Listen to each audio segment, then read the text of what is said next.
کوئی مرد اپنی کھڑکی سے کسی دوسری عورت کو چھیڑے گا نہیں تو ہر مسلمان کا گھر محفوظ ہو جائے گا انشاءاللہ۔ آج ہمیں احساس تک نہیں ہے، بڑے دیندار بنتے ہیں، برقع پہن کر عورتیں عزت بیچ رہی ہیں۔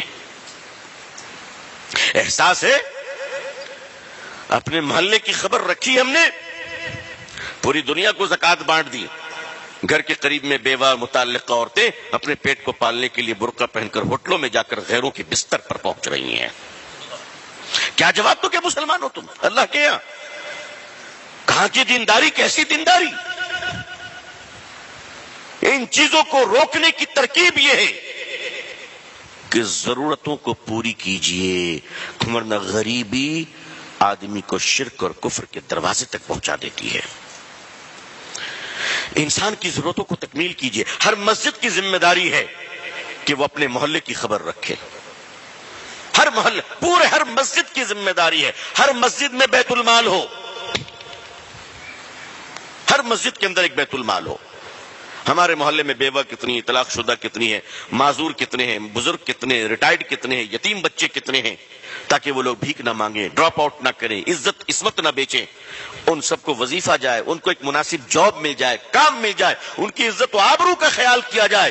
آج ان کی غریبی کا فائدہ اٹھاتے ہوئے مسلمان عورتوں کو لون دیے جا رہے ہیں اور سود کے نام پر ان کو لوٹا جا رہا ہے، اور وہ عورتیں جب پیسہ نہیں دے پا رہی ہیں تو ان کو ہوٹلوں میں بلا کر ان کی عزتیں تار تار کی جا رہی ہیں، اور ہم چودھری اور سیٹھ صاحب بن کر بیٹھے ہوئے ہیں۔ بولیے یہ سب ہو رہا ہے کہ نہیں ہو رہا ہے؟ بتائیے گراؤنڈ ریالٹی ہے کہ نہیں؟ یہ اس کو آپ روکیں گے نہیں، نسلیں برباد ہو جائیں گی، نسلیں برباد ہو جائیں گی۔ پھر آپ کہاں سے تیار کیجئے گا نسلوں کو؟ آپ کو تو اندر سے کھوکھلا کیا جا رہا ہے، اوپر سے بالکل ٹھیک ہیں آپ، اندر سے آپ کی جڑیں کاٹ دی گئی۔ لوگ کہتے ہیں بیٹیاں آج مرتد ہو جا رہی، نعوذ باللہ۔ نہیں، آج نہیں ہو رہی ہے۔ حضرت تھانوی کے سامنے حضرت تھانوی علیہ رحمہ سے کسی نے کہا حضرت فلاں آدمی کفر پہ مر گیا، حضرت نے فرمایا نہیں، کفر پہلے آئی تھی، ظاہر اب ہوا ہے۔ یہ جو مسلمانوں کی بیٹیاں مرتد ہو رہی، نعوذ باللہ، یہ مرتد وہ تو اظہار ہے۔ سوچو کسی کے ساتھ بھاگ جانا وہ تو آخری قدم ہے، کئی سالوں سے رشتے چل رہے تھے، تب تم نے نگاہ نہیں رکھی، تب تم نے نگاہ نہیں رکھی۔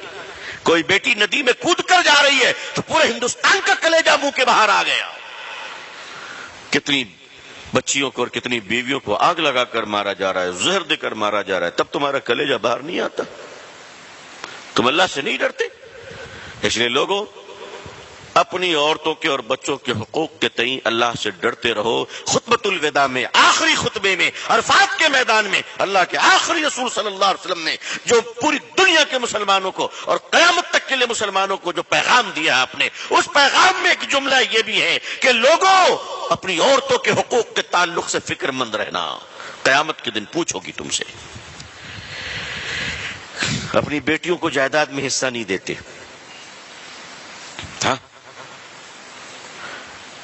7 حج کر چکے ہیں، 15 عمرہ کر چکے ہیں، بیٹی کو حصہ نہیں دیتے۔ باپ مر گیا تو بھائی حصہ نہیں دیتا، جبکہ باپ کی جائیداد میں بیٹی کا حصہ ہے۔ یہ فیصلہ مولوی کا ہے یا اللہ کا ہے؟ بولو بھائی، اللہ کا ہے۔ یہ شریعت مولوی کی ہے یا رسول اللہ کی ہے صلی اللہ علیہ وسلم؟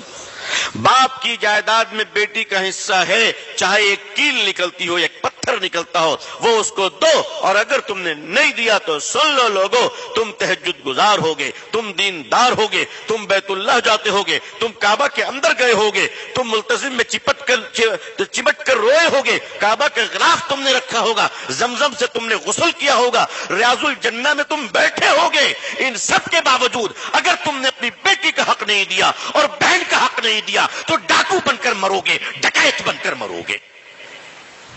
تمہارا شمار ڈکیت میں ہوگا، ڈاکوؤں میں ہوگا،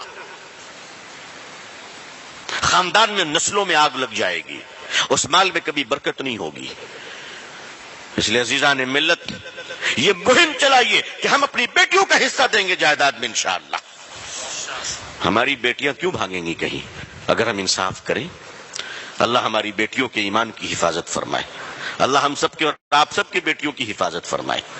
دیکھیے آگ کیسے کیسے لگی ہے، آج ایک موبائل فون میں ہمارے بچے آج اتنے کمزور ہیں، آج ان کی تربیت اتنی کمزور ہم نے کی ہے کہ کوئی بھی آدمی ایرا غیرہ نتھو خیرہ آوارہ لچا لفنگا ایک موبائل دے کر مسلمان کی بیٹی کو خرید سکتا ہے؟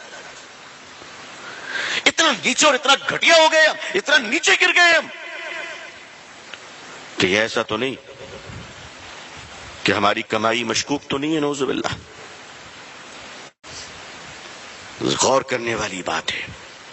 آج ہزاروں لاکھوں مسلم بچیاں کہیں اگر چلی جا رہی ہیں تو مسلمانوں تم اس کے لیے جواب دہ ہو، میری پوری قوم جواب دہ ہے. مالدار اپنی بیٹی کی شادی میں دیکھ پر دیکھ چڑھاتا ہے، ایم پی پہ ایم پی کھا رہے ہیں، ایم ایل اے پہ ایم ایل اے آ رہا ہے، کاؤنسلر آ رہے ہیں، سارے لوگ آ رہے ہیں. واہ واہ کیا پنڈال ہے، کیا خرچ ہے.